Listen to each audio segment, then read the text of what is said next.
Nous sommes dans ta présence. Tuko mwepo wako. Nous avons besoin de ton sang précieux. Tuko lazima na damu yako ya damani. Pour nous purifier. Juu ya kutakasa.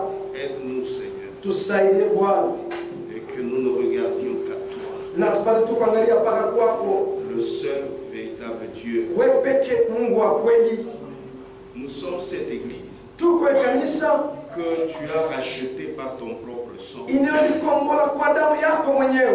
pourquoi tu es en train de nous paître pour que nous restions dans la vérité présente. Car tu nous as rachetés à un grand prix. C'est nous qui devons te rendre un culte véritable. En esprit et en vérité.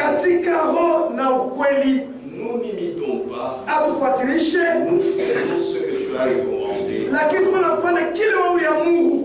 Aide-nous, Seigneur. Nous sommes des hommes. Nous branchons différemment. Mais toi, tu es inébranlable. Et ton royaume est inébranlable. Merci, Seigneur. C'est dans le nom de Jésus-Christ. Je te prie ainsi. Amen. Amen. Nous allons lire notre écriture hier. En Timothée chapitre 3. Timotheo wa kwanza sura ya 3 verset 15. Shairi ya 15. Mais afin que tu saches, lakini ili upate kujua, si je tarde, kama ninakawia, comment il faut se conduire dans la maison de Dieu, namna gani napasha kujiongoza nyumba ya Mungu, qui est l'église du Dieu vivant, iliyekuwa kanisa Mungu aliye hai, la colonne, nguzo et l'appui de la vérité. na tegemeo la ukweli. Unaweza kuikaa. L'église hier et aujourd'hui. Kanisa jana na leo. Nous avons vu tuliona que l'église que nous devons imiter, c'est cette église primitive ni kanisa ya kumwanzo qui a commencé du temps de Jésus, puisque c'est Jésus qui a versé son propre sang, et ça s'est allé jusqu'à 100 après Jésus. Il n'y avait pas de problème au niveau de la doctrine, au niveau de l'enseignement, au niveau de la pratique. Il n'y avait pas de problème. Mais Paul avait vu qu'il y aurait des loups cruels qui viendraient, qui se montreront comme des brebis, mais à l'intérieur, ce sont des loups cruels. Et juste après le 1er siècle, maintenant ce qui a suivi, c'est ce qu'on a appelé l'âge post-apostolique. Ça, ce sont les loups cruels qui ont commencé. Et nous sommes arrivés jusqu'au concile de Nice. Et nous avons pris ce qu'on a inventé en gros. Ils avaient inventé beaucoup de choses. Mais hier, nous avons pris seulement la divinité qu'ils ont transformée.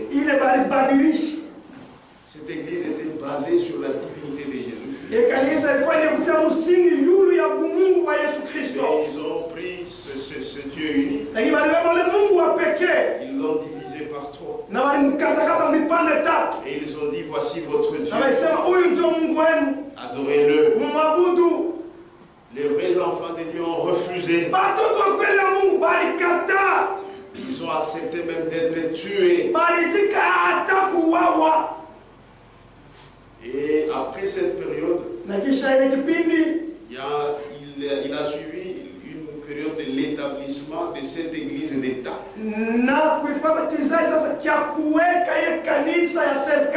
Dans cet empire romain, comme ils ont réussi, ils devaient maintenant affermir ça pour que ce soit une église qui est vraiment fondée dans l'État romain.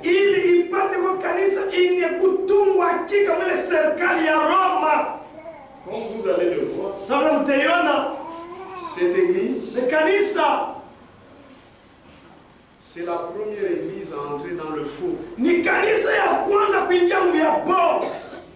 Ce sont ces gens qui s'étaient glissés parmi les apôtres. Mais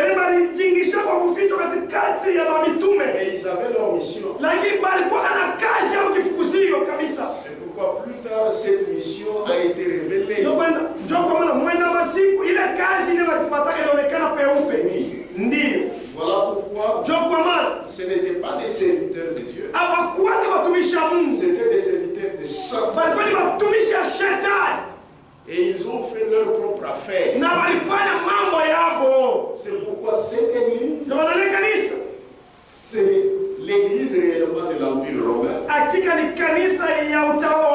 Ce n'est pas l'église de Christ. Ce n'est pas Christ qui a bâti cette église. Christ ne reconnaît que son église. Mais cette église, c'était des politiciens qui ont inventé ça. Dans le christianisme traditionnel. Page 27. Manifestement, ce n'est pas Christ qui est le fondateur de cette église de l'Empire. C'est pas lui. Manifestement, ce n'est pas Christ qui est le fondateur.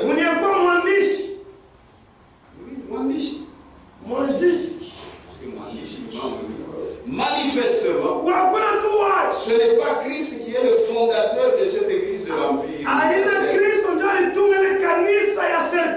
mais bien des dominateurs politiques et religieux dont l'intérêt était de réunir en une seule masse cette puissance à l'ensemble de l'Empire romain. Donc ce n'était pas l'église de Christ. Même aujourd'hui, ce n'est pas l'église de Christ. C'est pourquoi, pour aujourd'hui, quand on parle du rétablissement, c'est très important. Quand on parle du rétablissement,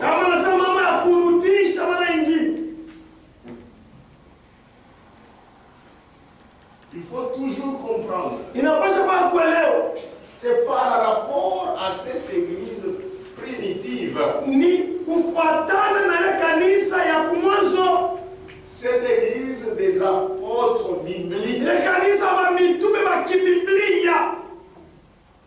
Puisque ces apôtres, nous avons vu, ce sont là nos pères dans la foi. Donc nous devons remonter au 1er siècle pour retrouver cette église-là. Il ne s'agit pas de cette église de l'Antichrist. Cette église de l'Antichrist a aussi eu ses pères. Maintenant, le rétablissement, ce n'est pas revenir à ses pères, c'est à nos pères, c'est-à-dire à ceux qui les enseignaient et à ceux qui le pratiquaient. C'est alors que quand Christ viendra, il prendra son église. Il ne peut pas prendre une église que quelqu'un lui-même a inventée. Non. Matthieu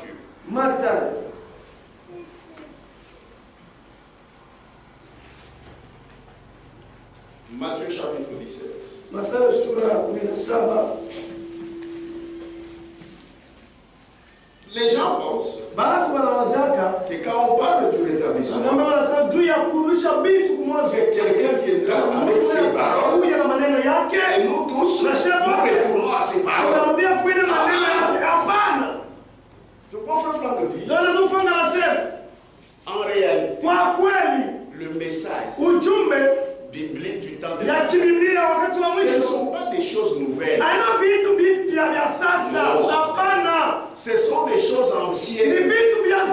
C'est pourquoi nous appelons cela l'ancien évangile. Matthieu 17. C'est pourquoi si ce n'est pas écrit noir sur blanc dans la Bible,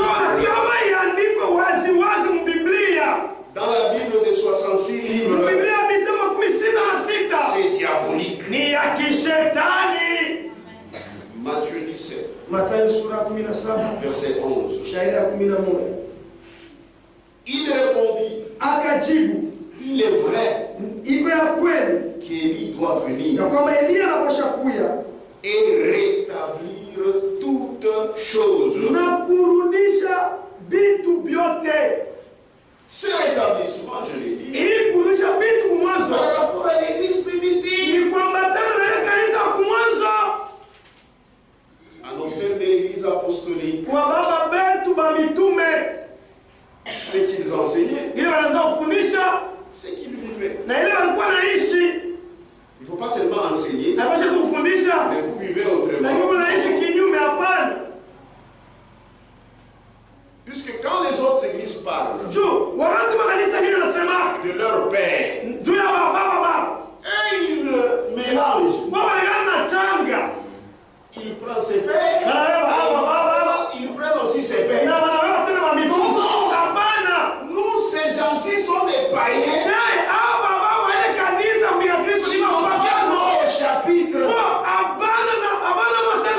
Vous voyez, leur foi est mélangée. Mais le rétablissement, c'est ici. Amen. Revêtez-vous comme la première église. Amen. Embellissez-vous comme la première église. Pas celle-ci. Celle-ci n'est pas la première église. La première église, c'est celle-ci. Amen. C'est la vérité. Les autres pères de l'église de l'Antichrist, ils n'avaient aucune expérience du salut. Et quand vous lisez Malachie chapitre 4, verset 5, verset 6, tu me mets là-bas, il ramènera le cœur des enfants à leur père. Ce sont les apôtres. Amen. Vous savez, ce sont des petites choses. Hein? Des toutes petites choses. Et quand vous les comprenez mal, vous avez une autre foi. Donc il faut insister. La grande tragédie. Parce qu'il faut être enraciné dans la vérité présente. Personne ne te mentira. Tu sauras seulement. Maintenant, la grande tragédie. Page 23. Maintenant, les cœurs des enfants de Dieu, les cœurs des enfants de Dieu doivent être ramenés à la foi de leur père. Ce ne sont pas. Maintenant, les cœurs des enfants de Dieu doivent être ramenés à la foi de leur père. C'est pourquoi l'église hier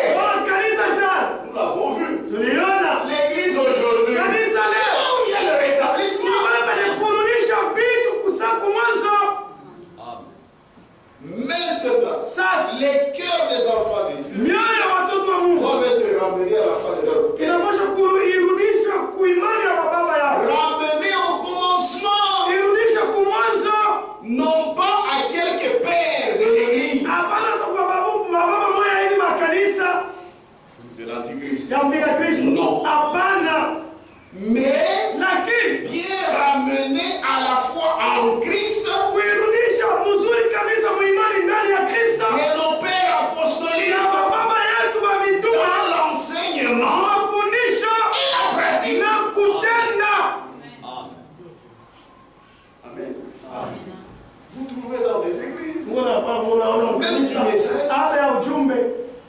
Quand on fait la Sainte Seine, on a distribué aux gens des verres. Chacun avec son verre. Il dit non. Dans l'église de Pilgrim, il y avait une Sainte Seine comme ça. Il n'y a pas de problème. Non, même si Branham avait fait ça, si ce n'est pas biblique, nous mettons ça de côté. Nous ne sommes pas des Branhamistes. Nous sommes des chrétiens. C'est ça. Amen. Bien ramener à la foi en Christ de nos pères apostoliques.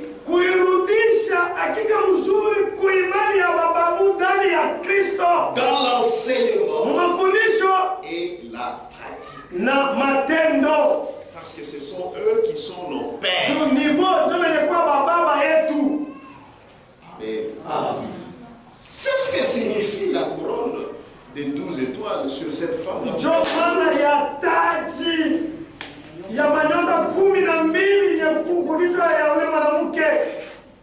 Apocalypse 12. Il a une couronne. La signification de cette couronne. C'est ça la doctrine. L'enseignement de 12 apôtres. Amen. Or, à la fin, cette église devra être semblable à cette église primitive. C'est aujourd'hui, le rétablissement a déjà été fait. L'église de Jésus-Christ aujourd'hui, c'est toi. Amen. Mais il faut être là où la parole est réellement rétablie.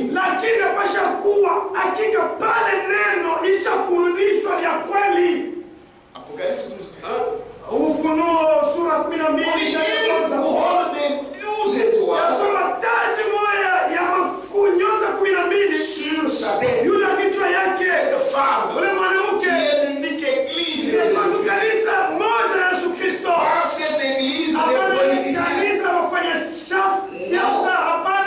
Et ceux-là qui sont là-bas ne sont pas nos frères. C'est seulement ceux-là qui vont sortir. Ce sont nos frères. Apocalypse, le frère Franck. Page 73. La couronne des 12 étoiles signifie que l'église du Nouveau Testament est couronnée de la doctrine des 12 apôtres, conformément au témoignage des Écritures. L'église de Christ est à la fin retournée à l'enseignement et à la pratique originelle des apôtres. Et c'est ainsi qu'elle est trouvée lors de son retour. Nous attendons la venue de Jésus. Le rétablissement a déjà été fait. C'est toute la parole. Nous l'avons. La parole prophétique. Nous l'avons. Nous avons reçu un prophète. Nous avons reçu un grand ministère. William Marion. Nous avons reçu un grand ministère d'enseignement. Amen. Et nous sommes bien équilibrés. Et dans cette église, toute pratique doit être conforme à l'église primitive. Vous voyez pourquoi je m'arrête un peu pour que vous voyez cette similitude.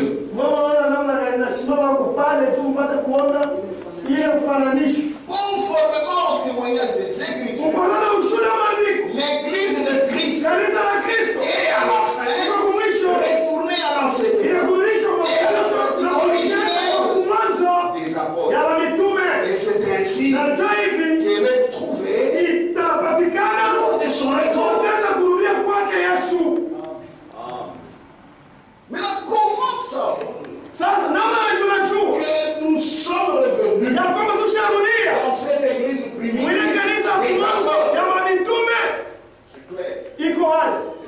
l'enseignement kupitia mafundisho et par la pratique. na kutenda.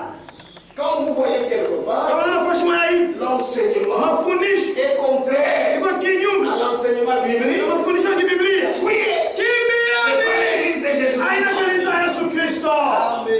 La vraie église Kanisa ya kweli est fidèle à l'enseignement iko mwaminifu kwa et mafundisho à la pratique des na apôtres. kutenda ya mitume. Puisque là, Tupale il y a la parole weko neno qui fait que toutes les expériences du salut yote ya wokovu biblique ya kibiblia soient expérimentées. ipate kuonjewa.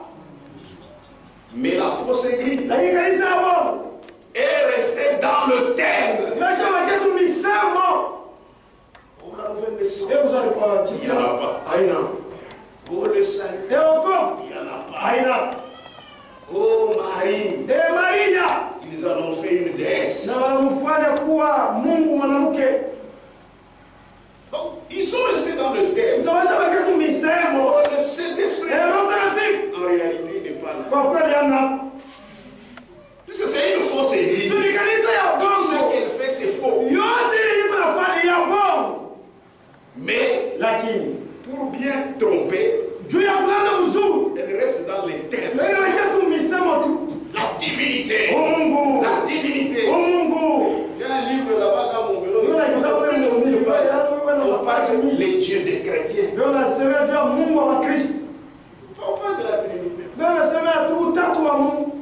D'une manière raffinée. Namna ya yenye msimamo Mais mzuri sana. bongo par bongo. Mais une tromperie. Et ils reconnaissent que oui, la Bible n'enseigne pas Na wanatambua kwamba Biblia imfundisha yule Mungu. la Trinité. Ile utatu wa Mungu. Ils reconnaissent Wao que wanatambua. la Bible n'en parle pas. La Biblia isemee. Mais quand même, il y a des choses Kwa hiyo bintu qui poussent à croire que la Trinité est Biblia vraie. kwamba utatu wa Mungu iko ya kweli. Mais la Bible n'en parle pas. Biblia isemee ile Mais si la Bible n'en parle pas, Biblia isemee. taisez-vous aussi. Kaneno kimya. C'est ça l'orgueil des noms. Jua kiburi ya mtu ile. Toi, tu ne connais rien. Wao keki. Ça, ce sont les choses de Dieu. Hii mambo ya Mungu. Mais tais-toi. Kakimya. Mais ils ont parlé. Lakini wewe unaisemea. C'est ça la fausse église. Njoo kanisa Elle reste hapo. dans le thème. Wewe waitatu misemo. Mais Lakini le contenu de ce thème mambo yenyewe ilikuwa kwenye misemo. est changé. Inabadilishwa. C'est ça, enterrer la parole. Njoo kuharibisha neno kule. Que Dieu vous bénisse. Mungu ibariki. Maintenant, pour vous montrer Tunajua kumilionesha. que réellement cette église Kama kulikuwa ni kanisa primitive, ya kumwanzo ça doit être notre monde. inapaswa ikuwe mfano yetu. Et vous m'avez toujours entendu parler Na wengine nisikia kila mara kusema notre église moderne kanisa yetu mfano n'est pas sur cette terre. aina pa hii dunia. C'est l'église primitive. Ni kanisa ya kumwanzo. Est-ce que vous comprenez? Tumeelewa? Mimi nazuri. L'église Kanisa que nous devons imiter, yetu tunapaswa kufuatilisha. c'est l'église des apôtres. Ni kanisa la mitume. C'est là où nos cœurs sont Na retournés. ndio kule mioyo yetu imerudishwa.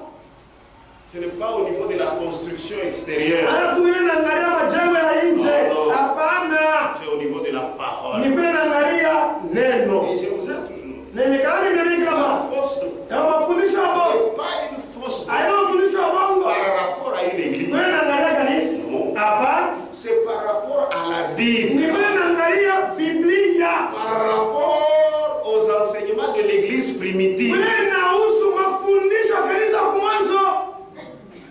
Si telle église enseigne Kama kanisa wanafundisha différemment d'une autre église, yenye kuachana na kanisa il lingine, n'y a pas encore eu de problème. wala hayakuwa mambo. Mais si c'est que cette église Lakini enseigne, kama ile elle n'est pas kanisa conforme wanafundisha aux écritures, hayafuatani na maandiko, là il y a des problèmes. pale pepo mambo.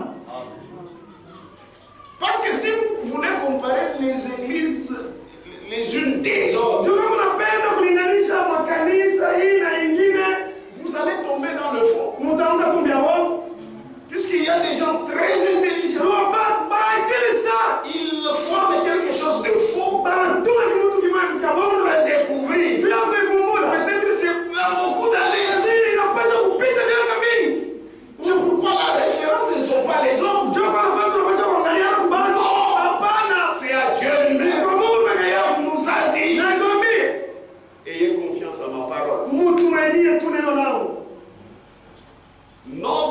église modèle, Kanisa yetu ya tunapasha c'est kufuatilia. quelle église? Ni kanisa gani? L'église biblique. Kanisa ya kibiblia. L'église de la Pentecôte. Kanisa wa Pentekoste. À la fin, Kumwisho. l'église Kanisa doit être identique inapasha kwa pamoja à cette église-là. na ile kanisa. Donc l'église qui met Sio kanisa ya kimeimba. doit prêcher Inapasha kuhubiri. pour qu'elle soit proche Ili ipate ukaribia kwa de cette karibu. église-là. Na ile kanisa ile ya mwanzo. L'église de qui il serait Kanisa ukimsa doit prêcher pour qu'elle soit conforme ili ipate kwa matendo. à cette Na ile église-là. kanisa kwa mwanzo wa mitume. Et là, il n'y aura pas de complexe. Na pale hakutakuwa Parce que nous tous ensemble dans la course. Tuko wote tuko ni msafari. Dans cette course, il n'y a pas quelqu'un qui est devant que nous suivons. Mwingine safari hapo kwenye kumbele Nous mwenye tous unafuata. sommes l'église modèle, c'est l'église de Jésus-Christ. Kanisa la Yesu Kristo. Si ce que tu fais est correct, Kama kile unafanya iko sawa.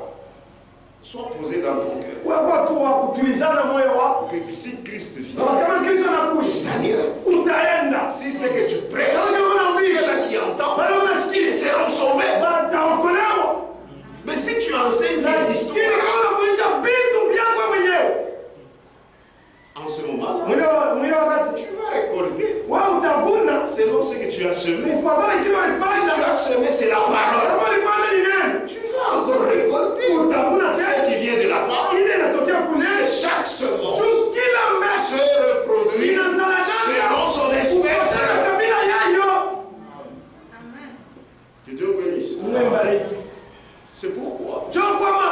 le diable est resté dans le terme. Zawadi ya tatu Je vais mzee. donner un exemple. Taleta mfano. J'ai parlé de la nouvelle naissance. Hein. Nilikuwa nasema juu ya kuzaliwa kwa jibu. Partout, Fashi yote. quand vous allez, Kama unaenda la nouvelle naissance kuzaliwa jibu, est prêchée. beko na yubiri. Et on en parle même. Na beko na isemea hata kuisemea. Je suis né de nouveau. Ushanisha kuzaliwa jipya. La nouvelle naissance. Kuzaliwa jipya. Mais quand on dit la nouvelle naissance, Sasa kama anasema kuzaliwa jipya. pour nous, ce n'est pas tout. Kwetu shai ana njoo mwisho. Il faut voir Inapaswa kuona la kwa manière dont quelqu'un enseigne ça. namna Mungu anafundisha ile mambo. Puisqu'il y a une nouvelle naissance. Kama kuzaliwa jipya, Selon l'enseignement kwa sababu mafundisho et la pratique na kutenda de l'église primitive. ya kanisa kumwanzo. Et il y a une nouvelle Kama naissance. kuzaliwa jipya, Selon l'enseignement et la pratique na kutenda de l'église ya post-apostolique. kanisa kisha kanisa Qui est l'église de l'Antichrist. kanisa ya mpinga Kristo. Mais toutes les deux Lakini yote makanisa sont dans le thème iko tu misemo nouvelle naissance. kuzaliwa jipya. Amen. Amen. Maintenant, voyons un peu brièvement Sasa tuangalie tuione tu kifupi kwanza. la nouvelle naissance Kuzaliwa jipya selon les pères bibliques. kufuatana na baba wa kibiblia. Quand vous lisez la Bible, Kama sio Biblia, vous allez voir mtaona que la nouvelle kama naissance, kuzaliwa jipya c'est par la parole de la vérité kupitia neno la ukweli et par l'esprit. na roho. Lisons quelque chose. Tusome kitu moja. Puisque cette église Juu kanisa a eu un enseignement ilipokea mafundisho qui a été perdu. imelipotea. Mais aujourd'hui, Lakini nous avons l'occasion d'entendre Tumeona baada ya cet kusikia enseignement. ile C'est mafundisho parce qu'il y a eu ni le zuri rétablissement. kurudisha vitu kwa mwanzo.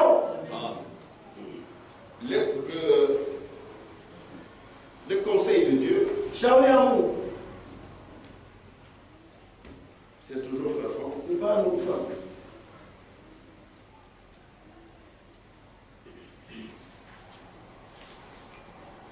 Page 10. Ukurasa wa 10. Est-ce qu'on est ensemble? Tuko pamoja, Il faut que ça entre. inapasha ingie La nouvelle naissance selon les pères bibliques. kuzaliwa jipya kufuatana na baba kibiblia. La parole de Dieu Neno la Mungu est la semence iko mbeko qui produit la régénération inatoa kuzaliwa jipya et la nouvelle na naissance kuzaliwa jipya par le Saint-Esprit. kupitia Roho Mtakatifu. Donc pour la nouvelle naissance, Ndio kuzaliwa jipya il faut la parole inapasha neno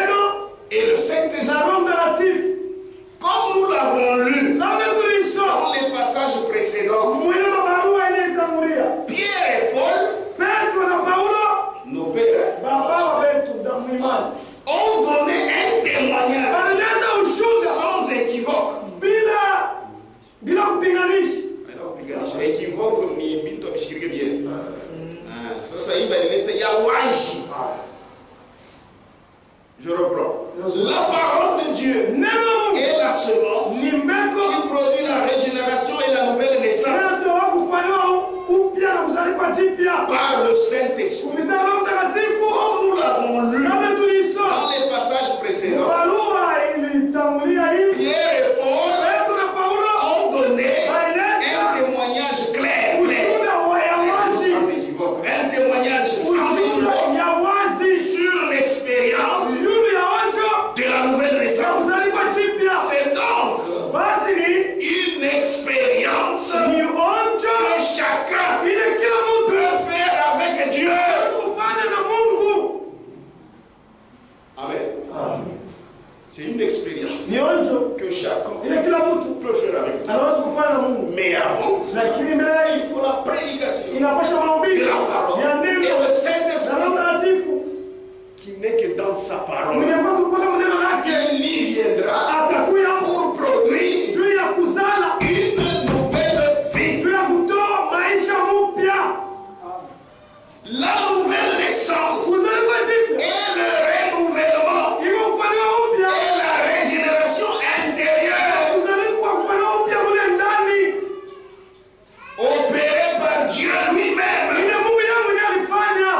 dans l'homme revenu à Dieu par la repentance et la conversion. Puisque d'abord il faut la repentance et après la conversion, il faut changer de direction. Maintenant, la nouvelle naissance et le renouvellement et la régénération intérieure opérée par Dieu lui-même dans l'homme revenu à Dieu par la repentance et la conversion. C'est ça la nouvelle naissance qui se fait grâce à la parole de Dieu et au moyen du Saint-Esprit. Amen. Donc on fait l'expérience de la nouvelle naissance. C'est à l'écoute de la parole. Pendant qu'on prêche, tu peux faire cette expérience. C'est-à-dire la nouvelle naissance. Selon que l'enseigne l'église primitive. Là où il y a la pure parole de Dieu. Le Saint-Esprit aussi. Il y a la nouvelle naissance. C'est-à-dire le salut. C'est-à-dire la vie éternelle. Amen. Amen. Ça c'est selon l'église primitive. C'est la vérité. Christianisme traditionnel. Page 130. Et 131. Est-ce qu'on est ensemble? Écoutez. La foi agissante, réellement valable auprès de Dieu, vient de la prédication.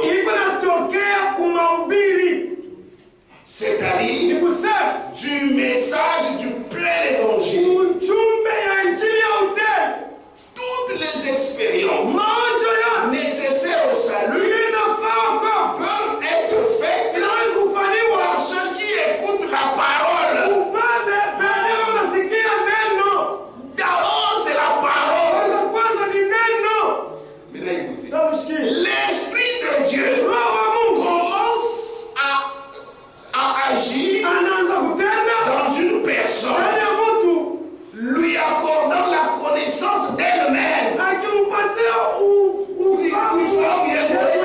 qui va la conduire au repentir. Vous voyez, la parole et l'esprit viennent. C'est pourquoi quand tu prêches, tout lisant, le propriétaire de la famille, il va agir. L'Esprit de Dieu commence à agir dans une personne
C'est ça la nouvelle naissance. Selon l'église primitive. Mais la nouvelle naissance, selon ses pères, cette église antichrist, pour eux, la nouvelle naissance,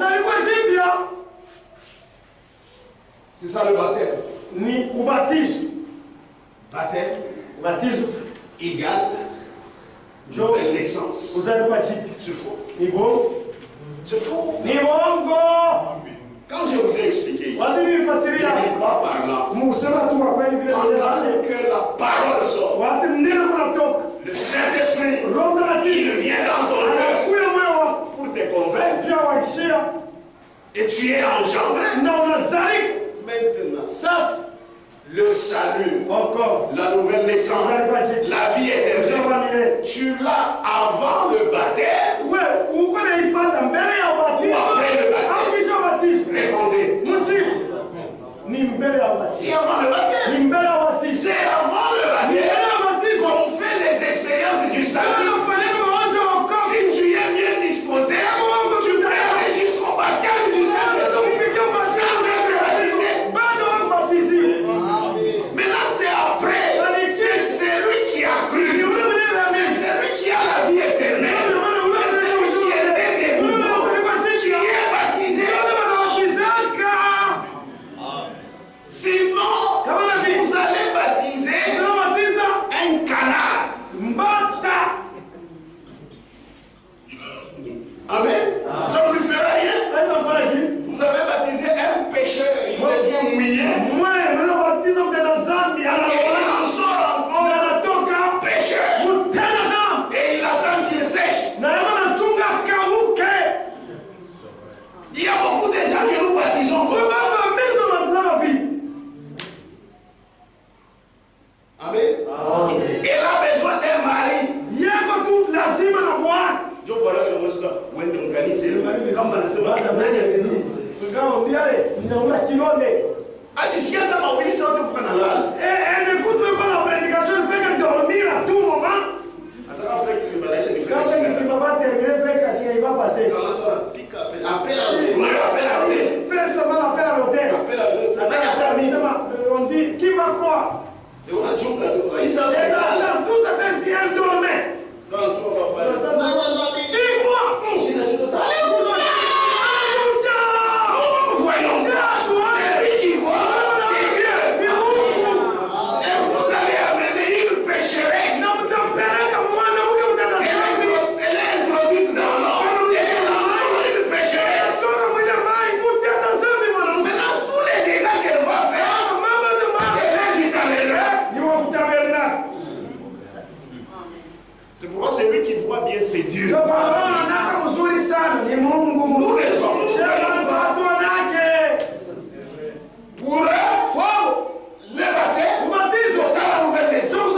C'est pourquoi pour eux, tout est comme des actes juridiques. Tu arrives, on te baptise.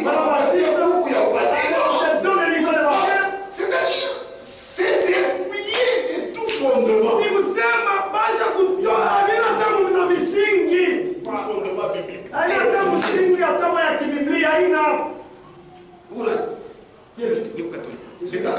Donc le carte de baptême. Même s'il fume la cigarette. Ok, c'est vrai. Est-ce que bibliquement c'est comme ça? C'est pas comme ça. Donc maintenant les gens ont l'esprit des églises. Esprit, il y a qui puino. Comment est-ce qu'il y a qui dans l'escalier?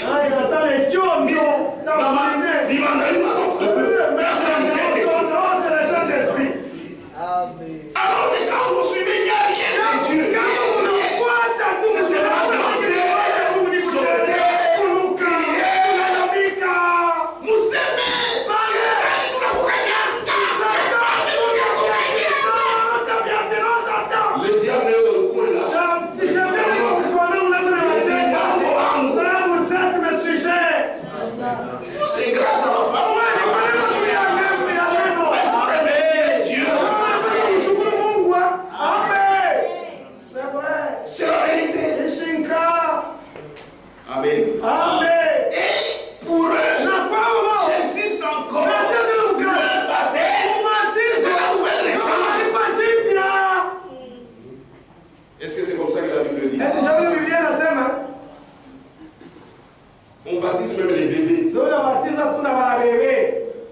pour eux,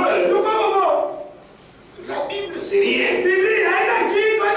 Jésus a dit, d'abord c'est croire. C'est lui qui croira et qui sera baptisé. Bébé. Il croit ni. Qu'est-ce qu'il a cru? Dieu papa Papa, tu le fils Satan. Le papa. C'est papa là. Il a encore Le fils. Le matin, il y a Et toutes ces choses. L'enfant ne connaît absolument rien.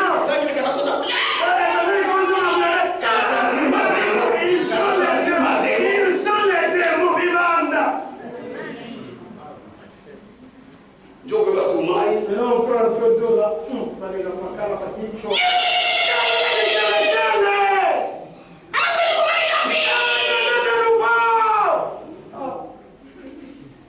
Kama ni wajikubwa basi papa kutoka mbele hizo wanaanza kuchukua kupika mingi.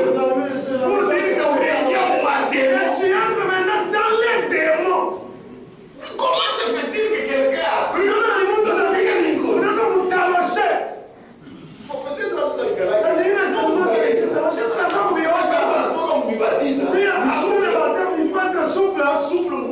souple en courant, en fuyant. Sinon, si tes amis te récupèrent, pas bien connu. Groupe de démons. Kunchi ya Vivanda. Est-ce qu'on ne peut pas voir ces choses? Je pense qu'on a tout la vie, tout dit. Amen. On est sauvé. Avant le baptême. C'est la vérité. C'est la vérité. Vous voyez celui qui était à la croix. Il ne pouvait pas vivre le temps. Donc là, il était sauvé. Mais s'il pouvait vivre, il devait être baptisé. C'est ça. Amen. Amen. Amen. Amen. Amen. Il faut que nous voyons. Il n'a pas à connaître. Parce que tu n'as aucun fondement.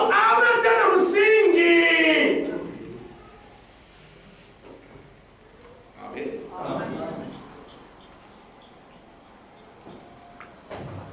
Professer la foi.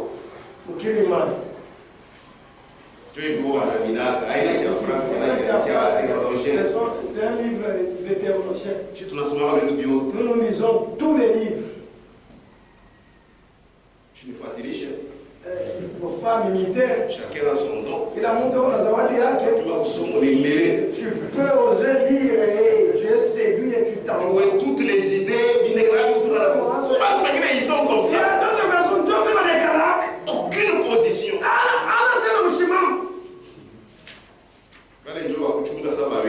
Et ces gens-là, il faut les garder comme. Ce sont de tels gens, il faut garder comme des bébés. C'est professer la foi. Commentaire des enseignements de la confession d'Augsbourg. La confession Imania. Il dit au sujet du baptême, ces églises, elles enseignent qu'il est nécessaire au salut. Donc le baptême est nécessaire au salut. Et que au moyen du baptême, la grâce de Dieu est offerte. C'est pourquoi on a baptisé, on a baptisé. Il n'est pas le baptême.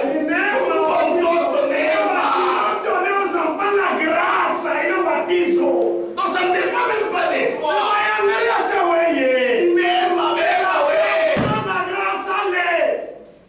Ça paraît bien. Cette église ici, elle a de l'amour. C'est ça. On a baptisé.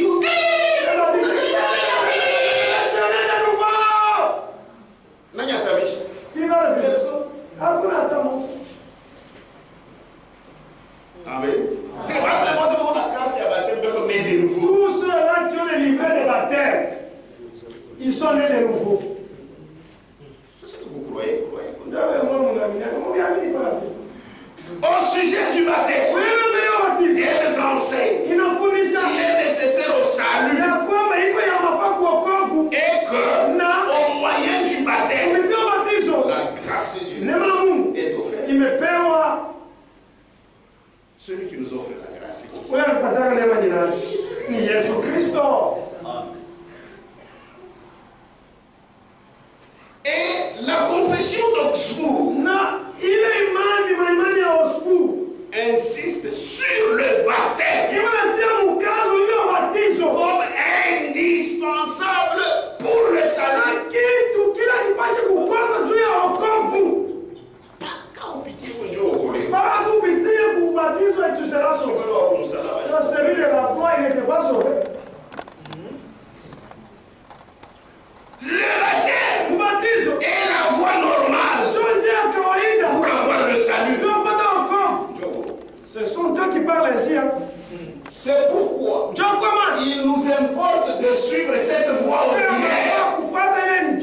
qui nous a été montré par Dieu. Le baptême.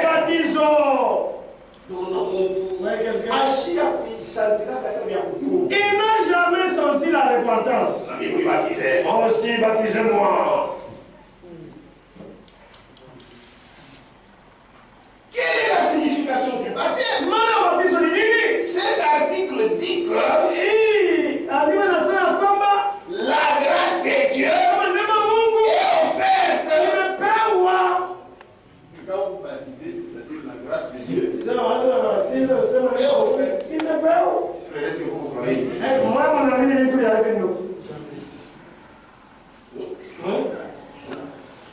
Non, le salut. Encore. Leur vie éternelle. Leur nouvelle naissance. Elle est différente de l'église primitive. Non. Lettre circulaire. Octobre 2011. Page 15.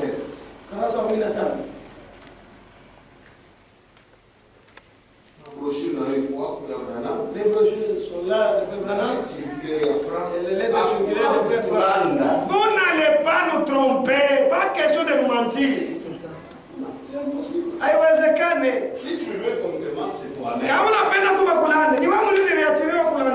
Tout est là. Les églises. Les églises. Les églises continueront dans leur tradition religieuse et historique. Il ne reviendrait jamais.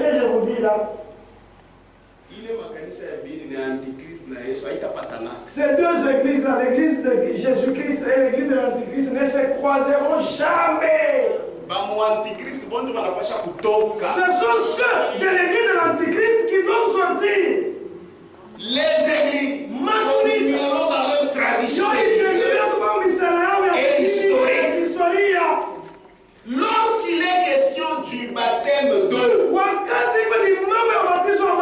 il y a une énorme différence entre la doctrine qui prétend que la nouvelle naissance a lieu par l'aspersion d'eau sur le front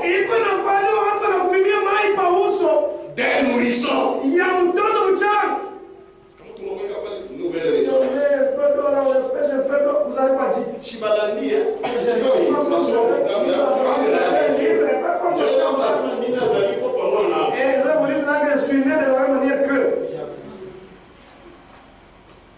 Il y a une énorme différence entre la doctrine qui prétend que la nouvelle naissance a lieu par l'aspersion d'eau sur le front d'un nourrisson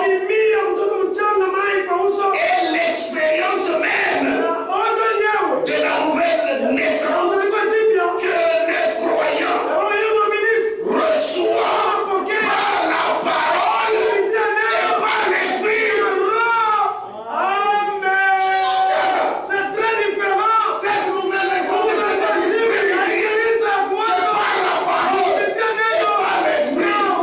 Mais celle-ci, ce baptême, est-ce qu'il n'y a pas moins? Est-ce que sont identiques? L'établissement de cette église d'État,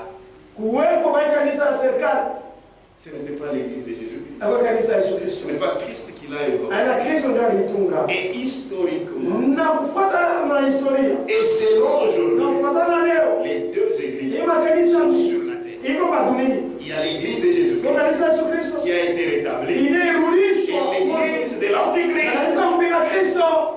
Que Dieu vous bénisse. Lèvons-nous et nous allons adorer ce Seigneur.